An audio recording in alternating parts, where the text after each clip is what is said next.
Welcome to the France 24 Observers. This show is based on our network of observers, ordinary people who tell us what's going on where they are and send in photos and videos to document it.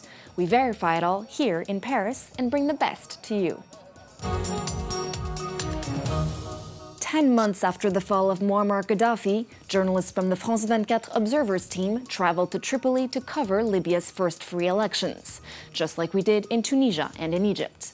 Once again, we did this with the help of our observers on the ground, young Libyans who scoured social networks and hit the pavement to report on this historic election. Nearly a year after the revolution, Libya's central government remains weak, so many people expected the elections to be marred by violence. But apart from a few isolated incidents, the voting went well. Our observer Ines, a 19-year-old university student, told us about the joyful atmosphere in the capital. She herself was voting for the first time. The elections of July 7, 2012 marked a momentous turning point for Libya. I wrote a post about it on our Libya blog, in which I shared the most striking amateur photos taken that day. Among these photos was one of Libya's interim Prime Minister, Abdelrahim Al-Kib. He's hugging a very old man. This photograph was widely reposted on social media networks. Another image I loved was one of elderly women going to vote. There were lots of elderly women at the polling stations. They were some of the very first ones to line up in the morning. Many photos of these women were posted on Facebook and Twitter. Once the voting was over, I went out onto the streets. Everybody was heading to the centre of the capital, where prayers were broadcast all night long to celebrate the election.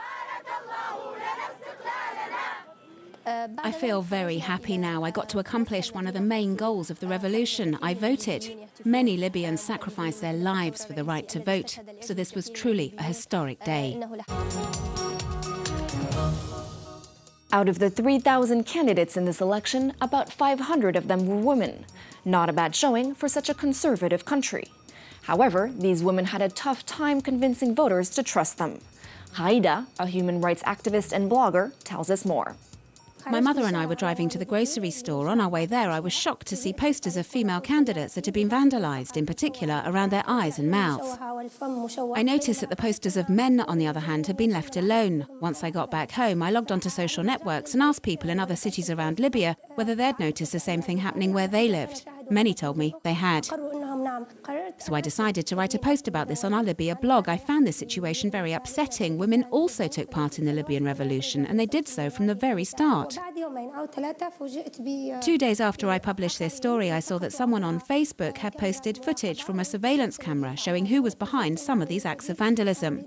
The man shown in the video is dressed like an Islamist. He's probably one of those Islamists who believe photos of women should not be put up in the streets for everyone to see. Today, many women are too afraid to go out in the streets and take part in protests, so the men don't hear the women's points of view. Women must now prove they deserve to hold positions of power. The election wasn't only a big deal in the capital. In other cities around the country, too, the population expects a lot from the next government. Khaled comes from Sabah, a city in southern Libya where many residents feel like they've been marginalized by the powers that be. However, he told us that even there, on election day, people were happy to go out and vote. In the town of Aranib, where I come from, the voting went very well. There was a great turnout, even in the early hours of the day. My town is located 120 kilometers south of Sabah. Some might think that in the country's southern regions, like in Sabah, people would have little interest in elections. But in fact, people there were very enthusiastic. In my district, women voted at a higher rate than anywhere else in Libya. 55% of women cast their ballots. At the voting station, I spoke with an elderly man named Haj Abdallah. He was very excited to go to vote. He even recited a nice poem he had come up with in which he described Election Day as a day of celebration. We hope that the situation in Libya improves after this election, especially in the south, which is the poorest part of the country. We lack roads and infrastructure, and the health services are just awful. Another one of our observers told us about his experience voting. For him, the simple act of going to cast his ballot was a major challenge. But he was intent on voting because he hopes the next government will help make his life a little less difficult. Here's Abdul Salam's story. I wrote an article for our blog about the difficulties faced by handicapped people during the voting process. I was very surprised to see that nothing was done to help people like us. This was strange, since the Electoral Commission had organised a conference about handicapped access and had assured us that everything would be done to allow us to vote. When I arrived at my polling station, I saw the voting booths were located on the building's second story. I get quite dizzy, so I really hesitated about whether to vote. But thankfully, some young people helped me to get up there, and I was finally able to cast my ballot.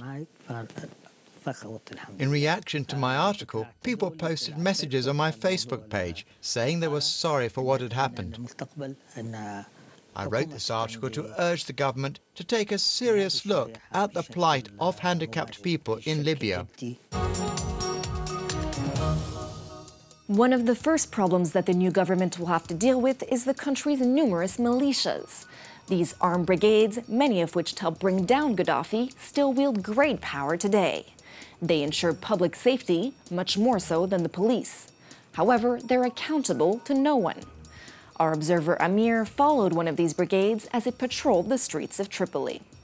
Everyone wants to know more about the brigades, what they do and what their role is, so I decided to find out. I started my investigation at the emergency call center. There are centers like this all over the country. It's like 911 in the United States. At this center, they take calls from regular Libyan citizens. When citizens have a problem, the people who work at the center contact one of the brigades in the region, who then deal with it. I then visited the brigade at Thomson. We were able to go to their headquarters. I was able to observe their security operations. First, we met with the brigade's deputy chief, who explained what his team did and described his role during the revolution. We then went to the head of detention's office. He receives complaints from a call center and then arrests suspects. They then showed us the records of crimes committed: murders, trafficking of alcohol and other illegal substances, vandalism.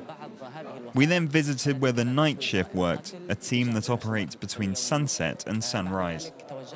Then I went to visit a jail run by one of the brigades. These suspects were not supposed to be detained for long periods of time. Normally, once suspects are caught, they're supposed to be quickly transferred to a police center. But when I spoke to some of the people detained there, I learned some surprising things. In one cell, I met a Moroccan man. He was there because his brother hadn't paid the rent on his shop. One of the men running the prison told me this man would be kept in the jail until he agreed to tell them where his brother was. When I asked why he hadn't been released, since after all he wasn't the one who'd failed to pay the rent, I was told that he was being accused of serving as an accomplice.